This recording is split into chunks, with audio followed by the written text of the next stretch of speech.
Hello everyone, welcome to quick tricks by Sahil sir YouTube channel. आज है 22 जनवरी 2024 और देखिए 22 जनवरी से करंट अफेयर के जितने भी महत्वपूर्ण एमसीक्यूज बनते हैं उन सभी को आज के इस वीडियो में डिस्कस करने वाले हैं। इसके साथ एडिशनल फैक्ट भी डिस्कस करेंगे जिनसे आप सभी के एग्जाम्स में क्वेश्चंस बनते हैं। सो अब प्रीवियस क्लास का रिविजन कर लेते हैं। देखिए भी जो भारत के प्रधानमंत्री हैं नरेंद्र मोदी जी, इन्होंने तमिलनाडु के चेन्नई में खेलो इंडिया यूथ गेम्स के छठे संस्करण का उद्घाटन किया है और असम राज्य में मुख्यमंत्री महिला उद्यमिता अभियान का अनावरण किया गया है। नोवाक जोकोविच जो कि हैं टेनिस प्लेयर, इनको भी रिकॉर्ड 8वीं बार Balkan athlete of the year के रूप में चुना गया है। हाल ही में जारी फोर्ब्स की रिपोर्ट के अनुसार जो दुनिया की सबसे मजबूत करेंसी बनी है ये बन गई है कुवैती दिनार। भारत की स्पेस एजेंसी इसरो के द्वारा मछुआरों के लिए उन्नत संकट चेतावनी ट्रांसमीटर का अनावरण किया गया है। अभी देखिए जापान ने मून मिशन जिसका नाम है स्नाइपर, इसकी सॉफ्ट लैंडिंग की है। और सशस्त्र सीमा बल के नए महानिदेशक बन गए हैं दलजीत सिंह चौधरी।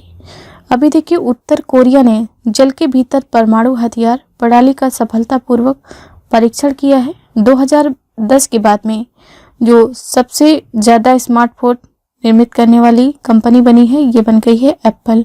इससे पहले कौन थी? सैमसंग थी। नवा पक्के पागा हॉर्नबिल फेस्टिवल ये शुरू किया गया है अरुणाचल प्रदेश में। आप देखते हैं आज की क्लास का जो फर्स्ट क्वेश्चन है, 47वें कोलकाता पुस्तक मेले का उद्घाटन किसने किया है? तो इसका जो राइट आंसर है ऑप्शन सी है ममता बनर्जी, जो कि पश्चिम बंगाल राज्य की मुख्यमंत्री हैं। इनके द्वारा भी 47वें कोलकाता पुस्तक मेले का उद्घाटन किया गया है। देखिए जो 47वां अंतर्राष्ट्रीय पुस्तक मेला है इसका थीम कंट्री कौन सा है, यानी कि थीम देश, तो यूके यानी कि यूनाइटेड किंगडम ये इसका थीम देश है। ये एग्जाम में पूछा जा सकता है। ठीक। नवीन पटनायक ये है ओडिशा राज्य के मुख्यमंत्री। इनके द्वारा भी देखिए पूरी जगन्नाथ मंदिर के हेरिटेज कॉरिडोर का उद्घाटन किया गया है। और जगनमोहन रेड्डी ये हैं आंध्र प्रदेश राज्य के मुख्यमंत्री। इनके द्वारा जो डॉक्टर भीमराव अंबेडकर जी हैं इनकी 206 फीट ऊंची प्रतिमा, इसका उद्घाटन किया गया है आंध्र प्रदेश के विजयवाड़ा में। और इसका नाम क्या है? स्टैचू ऑफ सोशल जस्टिस, ये इस प्रतिमा का नाम है। ठीक। योगी आदित्यनाथ जी ये है उत्तर प्रदेश राज्य के मुख्यमंत्री। इनके द्वारा भी उत्तर प्रदेश के प्रयागराज में उत्तर प्रदेश के पहले फ्लोटिंग रेस्टोरेंट का उद्घाटन किया गया है। ठीक है। देखिए ये है मैप पश्चिम बंगाल का। यहाँ पर आप देख सकते हैं इंडिया में कहाँ लोकेटेड है, तो ये आप देख सकते हैं जो रेड कलर का है ये है पश्चिम बंगाल। ठीक। राजधानी है कोलकाता और इस राज्य का गठन हुआ है 26 जनवरी 1950 को। मुख्यमंत्री हैं यहाँ की सुश्री ममता बनर्जी जी। राज्यपाल हैं डॉक्टर सीवी आनंद बोस। लोकसभा सीटों की संख्या 42 है। राज्यसभा सीटों की संख्या 16 है और 294 है विधानसभा सीटें। ऑफिशियल लैंग्वेज यहाँ की बांग्ला है और जिलों की संख्या है 23। देखिए जो राष्ट्रीय उद्यान है पश्चिम बंगाल के, ये आप सभी से एग्जाम में पूछे जाते हैं। तो सुंदरबन, बुक्सा, जल्दापारा, गोरुवारा, सिंघालीला और न्योरा वैली ये सारे राष्ट्रीय उद्यान हैं पश्चिम बंगाल के। अच्छा भी रिसेंटली जो पश्चिम बंगाल के प्रोडक्ट हैं जैसे कि कादियाल साड़ियाँ और सुंदरबन शहद। सुंदरबन शहद सबसे ज़्यादा महत्वपूर्ण है। सुंदरबन शहद को वहाँ की जो मौबन जनजाति है उसके द्वारा एकत्रित किया जाता है। इसको भी जीआई टैग मिला है, ये भी आपको याद रखना है। नेक्स्ट क्वेश्चन, पेंगुइन जागरूकता दिवस 2024 किस दिन मनाया गया है? राइट आंसर है इसका ऑप्शन डी। अभी देखिए 20 जनवरी को पेंगुइन जागरूकता दिवस के रूप में मनाया गया है। पेंगुइन आप यहाँ पर देख सकते हैं। ठीक है। बाकी भी जो जनवरी मंथ के जो इम्पोर्टेंट डेज बनाए गए हैं उन सभी को डिस्कस कर लेते हैं और उसके साथ जो थीम आपसे एग्जाम में पूछी जा सकती है उसको भी डिस्कस करेंगे। जैसे 1 जनवरी को देखिए DRDO यानी कि defence research and development organisation, इसका 66वां स्थापना दिवस मनाया गया है। इसी के साथ वैश्विक परिवार दिवस यानी कि ग्लोबल फैमिली डे के रूप में मनाया गया है। तो ये 2 दिवस मनाए गए हैं 1 जनवरी को। 3 जनवरी को international mind body wellness day के रूप में मनाया गया है। 4 जनवरी को विश्व ब्रेल दिवस के रूप में मनाया गया है। इसकी थीम आपसे एग्जाम में पूछी जा सकती है। जो थीम है empowering through inclusive and diversity, ये थीम आपको ज़रूर याद रखनी है। 5 जनवरी को राष्ट्रीय पक्षी दिवस के रूप में मनाया गया है और इसकी थीम है राइट टू फाइट। 6 जनवरी को विश्व अनाथ युद्ध दिवस के रूप में मनाया गया है। 7 जनवरी को महायान वर्ष या फिर महायान नववर्ष के रूप में मनाया गया है। 8 जनवरी को पृथ्वी का घूर्णन दिवस के रूप में मनाया गया है। 9 जनवरी को प्रवासी भारतीय दिवस, 10 जनवरी को विश्व हिंदी दिवस के रूप में मनाया गया है। 11 जनवरी को राष्ट्रीय मानव तस्करी जागरूकता दिवस के रूप में मनाया गया है और 12 जनवरी को राष्ट्रीय युवा दिवस यानी कि नेशनल यूथ डे के रूप में मनाया गया है। इसकी थीम है arise awake and realise the power of youth hold. 15 जनवरी को भारतीय सेना दिवस के रूप में मनाया गया है। थीम है इन सर्विस ऑफ नेशन। 16 जनवरी को राष्ट्रीय स्टार्टअप दिवस के रूप में मनाया गया है और 19 जनवरी को मनाया गया है कोक बरोक दिवस। कोक बरोक ये त्रिपुरा की भाषा है। ठीक, सो इतने महत्वपूर्ण दिवस हैं जो अब तक मनाए गए हैं जनवरी मंथ में, इनको आप जरूर याद रखेंगे। नेक्स्ट क्वेश्चन, आगामी 5 वर्षों की आईपीएल की टाइटल स्पॉन्सरशिप किसको मिली है? तो राइट आंसर है इसका ऑप्शन ए टाटा। देखिए अब से लगा के 5 वर्ष तक जितने भी आईपीएल होंगे उनकी जो स्पॉन्सरशिप रहेगी वो रहेगी टाटा के पास में। 2023 में जो आईपीएल हुआ है इससे भी जब तक 2024 का आईपीएल नहीं होता है तब तक प्रश्न जरूर आएंगे एग्जाम में, तो इनको भी डिस्कस कर लेते हैं। देखिए जो 2023 में टाटा आईपीएल हुआ है उसमें जो विजेता टीम रही है ये चेन्नई सुपर किंग रही है। उप विजेता गुजरात टाइटंस रही है। इसका आयोजन कहाँ हुआ है? भारत में। और ये कौन सा एडिशन था? 16वां एडिशन था। अच्छा, इसका फाइनल मैच कहाँ खेला गया है यदि आपसे पूछा जाए तो नरेंद्र मोदी स्टेडियम जो कि अहमदाबाद में है, यहाँ पर इसका फाइनल मैच खेला गया है। देखिए ये दुनिया का सबसे बड़ा क्रिकेट स्टेडियम है, ये भी आपको याद रखना है। ठीक, चेन्नई सुपर किंग के द्वारा जो भी खिताब जीते गए हैं 2010, 11, 18, 2021 और 23 में। ठीक, ये सारे फैक्ट जो हैं ये आप पीडीएफ से पढ़ सकते हैं। पीडीएफ आपको मिल जाएगी एप्लीकेशन पे। ठीक, next question, my school my pride अभियान का अनावरण किस राज्य ने किया है? तो देखिए इसका जो राइट आंसर है ऑप्शन ए है हिमाचल प्रदेश। हिमाचल प्रदेश राज्य के द्वारा माई स्कूल माई प्राइड अभियान का अनावरण किया गया है। क्यों किया गया है? तो हिमाचल प्रदेश में सरकारी स्कूलों में शिक्षा में बदलाव लाने के लिए एक कार्यक्रम यहाँ पर चलता था, अपना विद्यालय कार्यक्रम। अपना विद्यालय कार्यक्रम, तो इसी के हिस्से के रूप में ये जो माई स्कूल माई प्राइड अभियान है इसको चलाया गया है। इसमें जो 2020 की एनईपी यानी कि न्यू एजुकेशन पॉलिसी है इसको ध्यान में रखते हुए इस कार्यक्रम को चलाया जा रहा है। उत्तराखंड के बारे में कुछ दिनों पहले ही आप सभी ने पढ़ा है कि यहाँ की जो कृषि भूमि है इसको बाहरी लोगों के द्वारा खरीदने पर बैन लगा दिया गया है। पंजाब में देखिए जितने भी दुर्घटना हॉट स्पॉट हैं उनको मैप करने वाला पंजाब जो है ये भारत का पहला राज्य बना है। यानी कि जितने भी दुर्घटना संभावित जगहें हैं पंजाब में लगभग 784 हैं। इनको एक एप्लीकेशन पर मैप किया जाएगा जिससे जब ड्राइवर उनसे 100 मीटर की दूरी पर होगा तभी इसे एक पंजाबी भाषा में वॉइस अलर्ट भेज दिया जाएगा।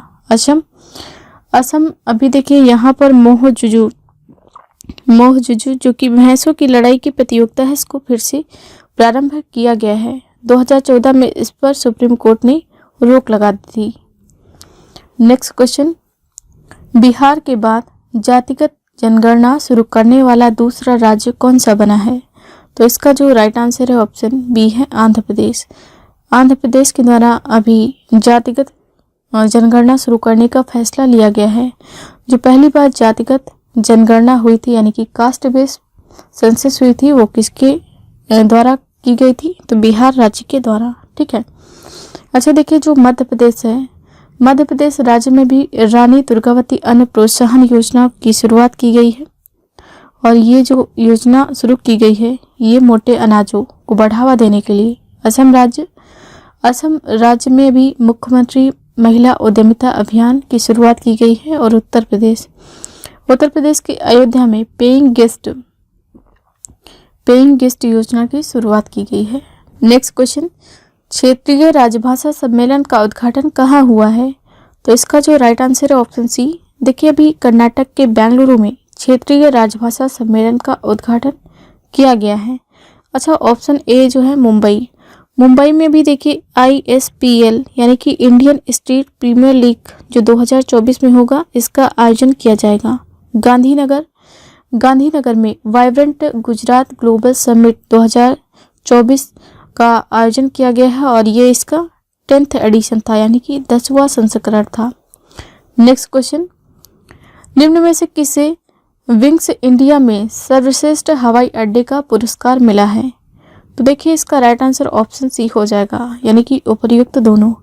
अभी बेंगलुरु हवाई अड्डा और दिल्ली हवाई अड्डा, इन दोनों को संयुक्त रूप से सर्वश्रेष्ठ हवाई अड्डे का पुरस्कार मिला है। बेंगलुरु हवाई अड्डा, यहाँ पर कौन सा हवाई अड्डा है? केम्पेगौड़ा हवाई अड्डा। दिल्ली में इंटरनेशनल इंदिरा गांधी एयरपोर्ट, इन दोनों को भी विंग्स इंडिया के द्वारा सर्वश्रेष्ठ हवाई अड्डे का पुरस्कार मिला है। ऑप्शन सी जो है चांगो या फिर चांगी हवाई अड्डा, ये कहाँ का है? ये है सिंगापुर का। इसको भी दुनिया के सर्वश्रेष्ठ हवाई अड्डे का पुरस्कार मिला है, ये भी आपको याद रखना है। अच्छा, ये जो केम्पेगौड़ा हवाई अड्डा है बेंगलुरु का, इसका जो टर्मिनल 2 है, इसको विश्व का सबसे सुंदर हवाई अड्डा, ठीक, इसको विश्व के सबसे सुंदर हवाई अड्डे का खिताब मिला है। नेक्स्ट क्वेश्चन, हाल ही में किस राज्य में मध्याह्न भोजन के लिए केंद्रीकृत अक्षय पात्र रसोई का उद्घाटन किया गया है? तो इसका राइट आंसर है ऑप्शन ए झारखंड राज्य के द्वारा जो मध्याह्न भोजन यानी कि मिड डे मील मिलता है, इसके लिए केंद्रीकृत अक्षय पात्र रसोई का उद्घाटन किया गया है। अच्छा देखिए, जो मिड डे मील है, मिड डे मील योजना का नाम बदलकर अब क्या कर दिया गया है? तो पीएम पोषण योजना, ये आपको जरूर याद रखना है। नेक्स्ट क्वेश्चन, पेप्सिको इंडिया का नया CEO यानी कि चीफ एग्जीक्यूटिव ऑफिसर किसे नियुक्त किया गया है? तो इसका राइट आंसर ऑप्शन बी जागृत कोटेचा, इनको भी पेप्सिको इंडिया का नया CEO नियुक्त किया गया है। इमेज आप इनकी यहाँ पर देख सकते हैं। अच्छा, जो नील मोहन है, ये यूट्यूब जिस पर आप वीडियो देख रहे हैं, ये जो है यूट्यूब के CEO ये बने हैं नील मोहन। सत्या नडेला, ये माइक्रोसॉफ्ट के CEO हैं। और देखिए टिम कुक, ये एप्पल के CEO हैं। नेक्स्ट एंड आज की क्लास का लास्ट क्वेश्चन है, मत्स्य पालन प्रबंधन पर FAO की समिति का उपाध्यक्ष किसे नियुक्त किया गया है? तो देखिए इसका जो राइट आंसर है ऑप्शन ए है भारत को भी मत्स्य पालन प्रबंधन पर FAO की समिति का उपाध्यक्ष नियुक्त किया गया है और ये ऐसे 57 वर्षों में पहली बार है जब भारत को इस पद पर नियुक्त किया गया है। अच्छा देखिए, रूस अभी जो ब्रिक्स का ये जो अध्यक्षता है ब्रिक्स की 2024 की, ये मिली है रूस को। अर्जेंटीना की जो प्रेसिडेंट है जेवियर माइली, इन्होंने ब्रिक्स की सदस्यता को इनकार कर दिया है। और चीन ने अभी आइंस्टीन प्रोब नामक उपग्रह को लॉन्च किया है। आइंस्टीन प्रोब नामक जो सैटेलाइट है वो लॉन्च की गई है चाइना के द्वारा। यहाँ पर डिस्कस कर लेते हैं फूड एंड एग्रीकल्चर ऑर्गेनाइजेशन से संबंधित कुछ एडिशनल फैक्ट। तो देखिए, ये यूनाइटेड नेशंस की एक एजेंसी है और इसकी स्थापना कब हुई है? 16 अक्टूबर 1945 यानी कि 1945। 16 अक्टूबर 1945 को इसकी स्थापना हुई है। हेडक्वार्टर कहाँ है? तो इटली की जो कैपिटल रोम है, यहाँ पर इसका हेडक्वार्टर लोकेटेड है। ठीक, और देखिए इसके जो महानिदेशक हैं यानी कि अध्यक्ष, ये हैं क्यूयू डोंग्यू।